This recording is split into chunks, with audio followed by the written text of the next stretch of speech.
Today was my mother's 50th birthday. All the guests had already arrived. Everyone except my girlfriend Mary. I felt a little anxious. I gave her a call, but she didn't answer. I waited a minute and called again. This time, she picked up. Her tone was impatient. "George, why are you rushing me? I'm not going to run away." Before I could respond, she hung up. The line cut off, leaving only the busy tone. By 8 p.m., Mary finally showed up. She was late, but I was still happy to see her and rushed to greet her at the door. "Mary, what took you so long?" But then I saw someone standing next to her. She was holding a man's hand, looking intimate with him. My heart dropped. The guy looked rough around the edges, not someone you'd expect her to bring to my mother's 50th birthday party. Trying to stay polite, I nodded at him and was about to ask Mary what was going on, but she walked right past me, pulling him along like she owned the place. Inside, Aunt Keller, our longtime housekeeper, stepped forward. "Miss Mary, you're back. Madam has been asking for you. You should change and come greet everyone." Before Aunt Keller could finish, Mary snapped. "Who are you calling miss? Everyone in this house full of snobs acts like they're royalty." I was stunned. I quickly stepped in, scolding her. "Mary, what are you saying? That's out of line. Apologize to Aunt Keller." I thought maybe she was just having a bad day. I turned to Aunt Keller and apologized on Mary's behalf. But then the unthinkable happened. Mary stepped forward and slapped Aunt Keller across the face. "A servant like you thinks you can talk to me like that?" Aunt Keller stood there, stunned, clutching her reeling cheek as a drop of blood trickled from the corner of her mouth. I couldn't believe what I was seeing. Was this really Mary? 7 years ago, on a stormy night, Mary's sick mother had brought her to our house, kneeling in the rain, begging my family to take her in. Mary was only 15 at the time. We took her in. Aunt Keller cared for her like her own daughter. My mother wasn't in great health, and I was busy with work. So, for 7 years, Aunt Keller looked after her. And now this. "Mary, what are you doing?" I shouted. "Have you lost your mind?" The commotion drew my mother and the guests to the room.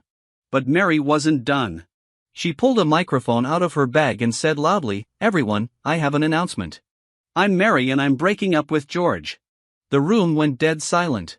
Everyone knew our history. When her mother was on her deathbed, she asked me to take care of Mary. I fell for her quickly. Maybe it was love at first sight. Maybe just sympathy. I was young and impulsive. I promised to love and protect her. Over the past 7 years, I gave her everything. I worked hard to support us, bought her whatever she wanted, made sure she was always taken care of. Everyone envied how much I loved her. "Mary, what are you talking about?" I said, still in disbelief. My eyes shifted to the man standing behind her. Hands in his pocket, smirking like he was enjoying the drama. I suddenly understood he was the reason behind Mary's madness. "Who is he, Mary?" I asked. She shoved me away and shouted, "What are you going to do, George? You can't touch Brother Tom." "Brother Tom," I repeated, completely lost. "I'm telling you right now, I was never your family's charity case. I'm not your child bride." Then she turned to my mother, held her hand, and shouted, "Old lady, don't think I don't know what you did. You used my father's death and my mother's illness to trap me into staying here." My mother turned pale, her body trembled, and she clutched her chest, swaying like she was going to fall. I rushed to support her, panic rising. "George," Mary continued coldly, "I've had enough of you. You disgust me. All you ever do is use your money to control me like some horny dog following me around." The words stung. I couldn't believe she was saying this in front of everyone. Then I heard Aunt Keller cry out, "Young master, the madam has fainted." I turned and saw my mother collapse. I ran to her shouting for help. Guests surrounded her and we got her in the car to rush to the hospital. But then Mary blocked the door. "You're not allowed to touch Brother Tom," she yelled. I couldn't believe it. My mother was fainting from a heart attack. And Mary, this woman I loved for 7 years, was stopping me from getting her to the hospital because of her new boyfriend. "Move!" I shouted, calling the bodyguards to pull her aside. We managed to get my mother to the hospital. After emergency treatment, she stabilized. But then I got a call from Aunt Keller. "Young master, if the madam's okay, can you come back quickly?" "What's wrong?" I asked. "Mary, she called a moving company. She's packing everything. And she sent that man into your room to collect things. I could hear the worry in Aunt Keller's voice. I'll be right there, I said, grabbing my keys. When I got back to the villa, the house was a mess. Mary was yelling again. Aunt Keller, what do you mean I can't take these things? George has so many clothes, hundreds of watches. What's the problem? And standing there was that man again. Brother Tom, digging through my belongings like he owned the place. What's the point of keeping so many things he doesn't even use? Mary's voice was sharp as she looked around. It's a waste. Sooner or later, he'll be struck by lightning for being so stingy. Tom, her so-called true love, was casually picking through my belongings like it was a garage sale. When Mary saw me standing in the doorway, her face turned red with anger. George, you're trying to stop me from being with Brother Tom, aren't you? Don't bother. He and I were real love. You have no idea how good he is to me. I just looked at her coldly, like I didn't even know this woman anymore. Earlier at the hospital, while my mother was in the emergency room, I made some calls and asked a few people to look into Tom. Turns out he wasn't Mary's classmate like I had assumed. He was a year older than her and had studied at a vocational college. Tom had chased after her relentlessly, asking for her number, texting her good morning and good night every single day. His background, let's just say it was rough. His mother's from a rural town known to be loud and uncouth. His father a chronic gambler. Whatever money he had, he blew it. They all lived squeezed into a tiny government-subsidized apartment barely 50 square meters in size. And this is who Mary left me for. If she didn't love me anymore and wanted to leave, fine. I wouldn't hold her back. Love can't be forced. But to humiliate me in front of my family on my mother's 50th birthday, a woman with a known heart condition, that was deliberate, cruel. I exhaled deeply and said, Mary, go be with your brother Tom. I won't stop you. But I didn't stop there. When your mother brought you to our house that night, she left you an 800,000 won in debt. Everything you have now, every single thing was given to you by the George family, by the man you now call scum. So, no, Mary, you won't be taking anything with you. Her eyes widened. She slammed her bag on the ground. I knew it. You're using this disgusting trick to trap me in your house. Fine, I don't want your damn things. I turned to head to my room, only to find it already turned upside down. Tom had ransacked it. My clothes were all over the floor. He had even changed into one of my tailored suits, looking at himself proudly in the mirror. And there he was, standing in front of my safe. He must have heard me come in because he suddenly called out, Mary, do you know George's safe combination? By the way, I took a few watches and suits. Hope that's okay. I cleared my throat. Tom froze. George, you're back. I thought you were still at the hospital. It hit me right then. The entire outburst during my mom's party, the public breakup, the shouting, it was a setup. They knew my mom would collapse from the stress, forcing me to rush her to the hospital, leaving them free to loot my home. My fists clenched, but my voice was cold. Mr. Tom, if you walk out of here with even one thing that doesn't belong to you, I will press charges for theft. Tom panicked. Wait, Mr. George. Mary rushed in, shielding him. George, if you so much as touch Brother Tom, I swear. I ignored her. Take off everything that belongs to me. I commanded the house bodyguards. The guards moved fast. Tom had picked out my Rolex, my PC Philippe, a few gold watches. He even had the nerve to change into my underwear. Now half naked, he was scrambling to put his own clothes back on while shouting, "This is personal assault. I'll sue you, George." Be my guest, I said. The whole place is under surveillance. You broke into my room and tried to steal. I'm ready to counter-sue. Mary jumped in screaming. George, it was just some clothes. Why did your dogs beat him up? That's abuse. I didn't even look at her. Keller, bring me Mary's passport and household registration book. Let her marry her so-called true love. As Mary stood barefoot in the doorway, clutching her documents and dragging Tom behind her, I took a long, painful breath. My lungs burned. My chest ached, not from heartbreak, but from disappointment. Aunt Keller looked at me with worry. Young master, she took the household registration. She still has her ID. If she really marries that man, it might be a big problem later. I nodded calmly. That's exactly what I want. Aunt Keller finally understood. Once she married Tom, she'd be tied to him completely. There'd be no turning back. And the reality of that decision would soon become her prison. A woman who'd nearly killed my mother with stress wasn't someone I would ever protect again. But the very next day, Mary had the nerve to call me. "You blocked my bank card," she shouted. "George, who do you think you are? I'm 21, you know. You don't control me." I don't know why, but I laughed. "So, she does know how old she is?" I let out a cold, dry laugh. "You're 21 now, right? An adult," I said. "I can call my bank card, not yours." Mary's voice fired back over the phone. "George, hurry up and restore it. I'm getting married and I've got things to buy. You're just trying to blackmail me into coming back, aren't you? You want to control me? Keep me obedient by your side." It's pathetic. She paused for a second, then added with a proud little edge in her voice. "Brother Tom is my true love. I don't care what you do." That last part, true love, almost sounded like a threat. After all this time, I finally saw it clearly. For 7 years, I had spoiled her, bent over backward to give her whatever she wanted. And she'd come to believe that I'd always be at her mercy. But I wasn't jealous anymore. I was just done. "Mary," I said calmly, "let's get something straight. You've lived under my roof, eaten my food, worn the clothes I bought, used everything I gave you for 7 years. Now that you're getting married, you won't get another cent from me. I'm not going to be the fool who keeps financing your life while you curse me behind my back. So, unless you've got something important to say, don't call me again." I hung up. Just then, I got a notification.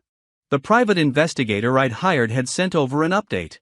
He'd looked into Tom's background further and gathered everything I needed. I reviewed the documents and called my assistant. "Prepare everything," I said. "They'll come knocking." And I was right. 3 days later, Mary showed up at my house with Tom's parents. Tom's mother, short, round in a loud red dress, wore caked-on foundation that couldn't hide her dark, sun-worn skin. Her hands were thick and calloused, clearly used to hard labor. Tom's father looked worse. Shifty eyes, slouching posture, reeking of someone who spent too much time in back alleys and betting parlors. The way he scanned the room the second he walked in, you'd think he was casing the place. I was seated on the living room sofa, waiting. I looked them over, saying nothing. Tom's mom, clearly irritated by the silence, plopped herself down. Across from me, crossed her legs dramatically, and said, "Mary, let me talk." Mary glanced at me smug and nodded. "George, right?" the woman barked. "Didn't your mother teach you how to treat guests? Where's the tea? The snacks?" Replied casually like I was commenting on the weather. "You're not my guests. And you're not welcome. Don't flatter yourself." She blinked, caught off guard by how blunt I was. "Rich people are so stingy," she muttered. "If you have something to say, say it. If not, leave. This isn't a place for people like you." Mary finally snapped. "George, everyone is equal. What happened to you? You're so uncultured now." I didn't answer her. I just felt tired. Tired of pretending anything about this situation was normal. Tom's mother puffed herself up. "We didn't want to come here. But let's be real. Mary came to your family when she was just a girl. Her mother begged for your help. And now, after all these years, don't you think it's time you returned what rightfully belongs to Mary's family?" I turned to Mary. "Is that why you're here?" I asked. "To claim what your mother left behind." Mary crossed her arms. "That's right. We used to be rich. We had property, stock, savings. You had no right to freeze my bank card. Return what belongs to me or I'll take you to court." I nodded. "Since you're married now, sure. It makes sense to return what's yours." I motioned to Aunt Keller, who brought over a small wooden box. At the sight of it, Tom's family lit up, eyes gleaming with greed. I opened the box slowly, pulled out a thick folder of documents, and began speaking. "When your mother brought you here, she didn't just bring you. She brought 8 million yuan in debt. I've mentioned this before. I paid it off every cent years ago. And since you're now married to Tom," I added with a half smile, "I'd appreciate it if Mr. Tom would help you pay me back." Mary's jaw dropped. Tom stiffened. "These files document everything I've paid over the last 7 years. Your education, housing, daily expenses, clothing, medical bills, even that birthday trip to Europe.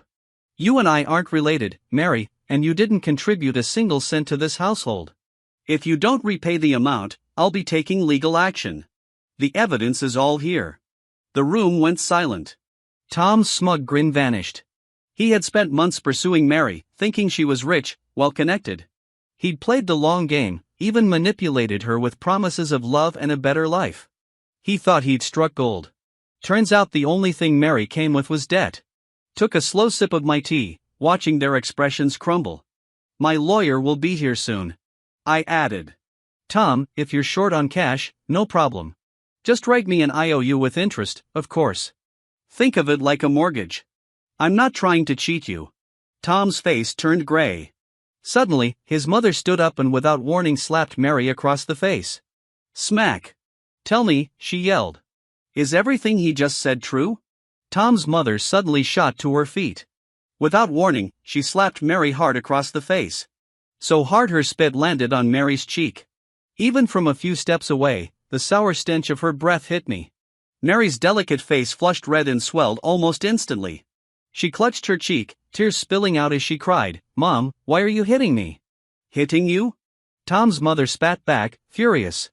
"I let you into my home thinking you were a rich girl. Turns out you're just putting on a show. I just want to know what George said. Is it true?" Mary looked at me, her expression timid and lost. "If you're going to hit someone, do it in your own house," I said coldly. "Not here." Then I turned to face her directly. "Every word I said is true, and I have the evidence to prove it." I looked Mary in the eye. "You know why your father died so young, don't you? It was the debt. The man couldn't carry the burden anymore. He took his own life." Mary had always vaguely known her family had problems, but back then she was just 15. Her mother had kept the truth from her. Maybe she truly believed they used to be wealthy. Or maybe Tom just saw her fancy clothes and assumed she came from money. But the truth hit hard. My lawyer came in with documents. The original debt of $8 million plus $630,000 in expenses I had covered over the years. Everything from food to school. Tom's eyes widened as he scanned the papers. He looked like he'd been slapped in the face, too. Then, just when things couldn't get worse, Tom actually slapped Mary hard. Blood appeared at the corner of her mouth. Aunt Keller instinctively stepped forward trying to stop him, but I gently pulled her back. This was her true love after all. Mary stood there, both cheeks swollen, her eyes filled with tears as she looked at me. "George, are you happy now? You planned all of this, didn't you?" I gave her a calm smile. "This is the love you chose, Mary. It's written all over your face. Enjoy it. Treasure it. Don't disappoint Mr. Tom. If you hadn't taken all your things back, he wouldn't have hit me," she cried. "You're doing this on purpose, ruining us. And you're still defending him?" I asked quietly. "You have so much, so many clothes, so many watches. What? Would it matter if you gave him a few? You're heartless. Brother Tom is right. The rich live in luxury while people like us freeze on the streets. Why can't you help us?" Even my lawyer was stunned by her words. Aunt Keller and I just stood there speechless. Then Tom stormed out of the house and into the yard. He turned and shouted, "Are you dead in there? Get your ass out." Mary, humiliated and desperate, scrambled after him. I watched them leave. "Aunt Keller," I said. "Throw out the sofa they sat on. Disinfect the living room and don't ever let people like that in again." Tom turned around, clenching his fists. "You think you're better than me?" I met his glare. "I don't think I know." He looked like he wanted to fight, but then just stormed off, dragging Mary behind him. After they were gone, Aunt Keller looked at me with concern. "How did Mary end up like this?" She whispered. "Maybe she's just like her mother," I said, blinded by love. My mother once told me Mary's family had been rich. But Mary's mother and only child fell in love with a poor artist. Despite my mother's warnings, she married him. They lost everything. Eventually, Mary's mother came back desperate with a young Mary in tow begging for help. Aunt Keller asked me if I was just going to let Mary throw her life away. "She's already married Tom," I said. "If she ever wakes up, divorces him, and comes back to apologize to Mom and you, I'll help her. I'll even send her abroad, find her a good match. But if she stays this stubborn, let her be. That's her true love, after all." I added bitterly. "What a joke. I'm not a cruel man, but I'm also not blind. Especially after I found out Tom had been using my mom's heart condition to manipulate Mary, trying to shake up my home. Heart disease is serious. It could kill her any day. I was furious. So, I had my lawyers apply legal pressure on Mary. She was an adult now, married and responsible for her debts. I also hired a few paparazzi to keep an eye on Tom's family. I had no choice. Mary had lived in my house for 7 years. She knew too much. Who knows what Tom might use her for? As expected, once they realized I wouldn't give them a cent, Mary became the target of Tom's and his mother's abuse. Tom even stopped her from attending her elite school. It cost too much. And of course, he didn't want her doing nothing either. So, his mother forced her to help sell vegetables at the market. Mary, raised in comfort, had never worked a day in her life. She was shy, clueless, and couldn't even sell a scallion. When she failed, Tom's mother beat her, but not on the face. She made sure to use a belt on places that couldn't be seen. A week later, I got a call from Mary. She had tried calling my mom, but mom blocked her, so she called me. "Brother George," she begged. "Can I borrow 50,000, please? She hits me every day. I don't know how to do business, but I'm really trying. If you help me, she won't hit me anymore. And brother Tom, he'll love me again." I exhaled slowly. What had Tom done to her? "Miss Mary," I said, my voice low. "You should focus on how to repay the money you already owe me." "George," she screamed. "Is money all you care about?" I didn't answer. I simply hung up the phone. That evening, I had my driver take me to a small vegetable market nearby. I hung up the phone that evening and sat quietly in my car, parked outside Tom's house. My eyes landed on a woman squatting on the ground, selling her goods, dirty, tired, barely recognizable. It was Mary. The same Mary who had been pampered since childhood, who had never even dipped her fingers in cold water. Now she wore cheap, tattered clothes that didn't fit, crouching on the roadside selling sweet potatoes and corn. From 7 to 10 p.m., in those 3 hours, she only managed to sell 1 order of sweet potatoes. 2 ears of corn were stolen. A buyer insulted her with sharp, sarcastic words. A few thugs, noticing her appearance, began to touch and tease her. By 10 gone that night, the roadside had grown quiet. I stayed sitting in the car for a long time, thinking I'd head to a nearby mall for a cup of coffee before going home. I had just come to see what the paparazzi had mentioned. How Mary was now selling vegetables and sweet potatoes. That was all. After all, this was the life she had chosen. This was the result of her love. But somehow she saw me. She ran over without a second thought and blocked my path. "George, give me some money. I'm not asking for much. Just a 100,000. No, actually 500,000. She said, "You used to buy me jewelry worth millions. Why are you being so stingy now?" I looked down at her hands, covered in mud, wounds cracked and bleeding. I took a step back. My driver quickly moved in front of me. That's when Tom's mother suddenly appeared from a corner. Without a word, she raised her hand and slapped Mary. "So, this is what you become? Selling vegetables on the street, flirting with men." She screamed, "How could my Tom be so blind as to choose someone so worthless? Always restless, always causing trouble. I'll kill you. I swear." She began hitting Mary. Mary cried, backing away. "Mom, I didn't. I just is it that you can't control yourself when you see a man?" Tom's mother kept shouting, her insults vicious and cruel. I just stood there like a passerby, feeling neither happiness nor sadness. Tom's mother beat Mary, cursed her, then loaded the unsold sweet potatoes and corn onto a tricycle. After that, the nearly 200-pound woman sat herself on the tricycle while Mary, struggling, squatted and began to pedal her toward Tom's house. She was chasing her so-called love. In Tom's mother's hand was a bundle of cropped twine, which she used to whip Mary across the back, like beating an animal.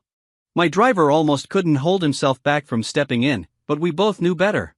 This wasn't something we could interfere in. After that night, I never saw Mary again. I buried every feeling deep inside me. The paparazzo who had taken my money continued updating me on her situation. He told me she was being beaten constantly. Each day she was either getting beaten or on her way to being beaten.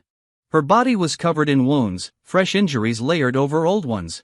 Tom had once hoped to get rich through her, but now with that hope shattered, he poured all his rage onto her. Her life had become unbearable. She did heavy labor every day, and Tom's family took turns abusing her, sometimes all at once. 2 months later, the paparazzo told me that Mary was pregnant. The pregnancy had been confirmed. I fell silent. That night, I stayed up thinking. The next morning, I told the paparazzo not to follow them anymore. It was pointless. But a week later, I got an unexpected call from Tom. "Mr. George, let's talk," he said. "I know you still haven't let go of Mary.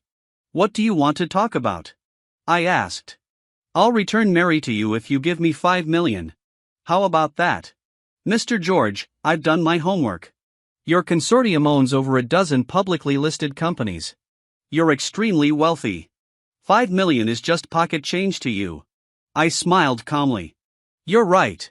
$5 million means nothing to me. I used to spend millions on jewelry for Mary without blinking." Tom's voice brightened. "So, you agree?" "Don't worry," he added. "I'll bring Mary back to you today." I scoffed. "Mr. Tom, my family only deals in legal business. We don't participate in human trafficking. This is extortion. And I've already recorded this entire conversation." Then I hung up and blocked the number, or rather blocked Mary because he had called from her phone. Tom truly disgusted me. He had manipulated a naive and innocent Mary showed up at my house during my mother's birthday and nearly gave her a heart attack. And now that Mary was pregnant, he dared to demand money. In the following 2 months, I went abroad. Business went smoothly, and with my large family and endless responsibilities, Mary slowly faded from my thoughts. Back home, people in our social circle began suggesting marriage prospects. I declined them all. I'm not sure why, but as Christmas approached, I started feeling uneasy. On Christmas Eve, I was alone at home when I received a call from an unfamiliar number. I thought it was a mistake and ignored it. But then the phone rang again. I picked up ready to tell them to check the number. But the moment the line connected, I heard a laugh. Light unhinged. "Brother George. Merry Christmas. Happy birthday." "Yes, my birthday is on Christmas." I was about to hang up when I heard her soft, eerie voice again. "I killed them all." I froze. "It feels so good that they're all dead," she said, still laughing gently. "Brother George, not only have I learned to sell vegetables, but now I've learned to sell meat, too. Chop by chop with a cleaver. Our poison works wonders. It won't kill, but it knocks people out." Then I just started cutting like pork. There was a lot of blood, but it was fun. My first time. Not enough experience, but cleaning up easy. Just tidy everything up and it's fine. I was shaking. "Mary, what did you do? Who did you kill?" "Tom and his mother and that old bastard," she said, giggling again. "Now I'm going to kill that little bastard, too." I shouted. "Mary, don't do anything stupid. I'm coming right now." But before I could say another word, I heard an explosion on the other end of the line. Then her voice, soft and twisted, "Happy birthday." I ran down the stairs and shouted for my driver. I called the police as we sped toward Tom's house, but by the time we arrived, everything was already in flames. A sea of fire roared into the sky, lighting up the night and burning away all their sins. According to the police investigation, Tom's family had been poisoned and knocked unconscious before being stabbed repeatedly and dismembered. Mary then turned on the gas and set the house on fire, causing an explosion. But what stunned the police most was this. Tom's head was missing. It was only found days later in a septic tank. Every sign pointed to the fact that Mary's anger and hatred had been building for a long time. After interviewing neighbors, police confirmed the abuse Mary had suffered. Tom had hung her by a rope and whipped her with a belt through the night. It was a neighbor who finally called the police to save her. Others said Tom's father had raped her repeatedly and beat her when she resisted. It was sickening. I handled her funeral personally. I buried her ashes beside her mother's grave. On the day of the burial, I placed a bouquet of sunflowers at her tombstone. I hoped that in her next life, she could see the world more clearly, to understand the cruelty of some people's hearts, that she wouldn't be tricked by love again. As for me, I don't know what to say. If Mary had truly stopped loving me and moved on, I would have wished her well. But until her very last breath, she couldn't let me go. On my birthday, after killing Tom's entire family, she called me, let me hear the explosion and wished me happy birthday. Every year since on my birthday, I can't help but think of her. Even if I've already let go, deep down, I never really could. A youth without regrets. A love chased in vain.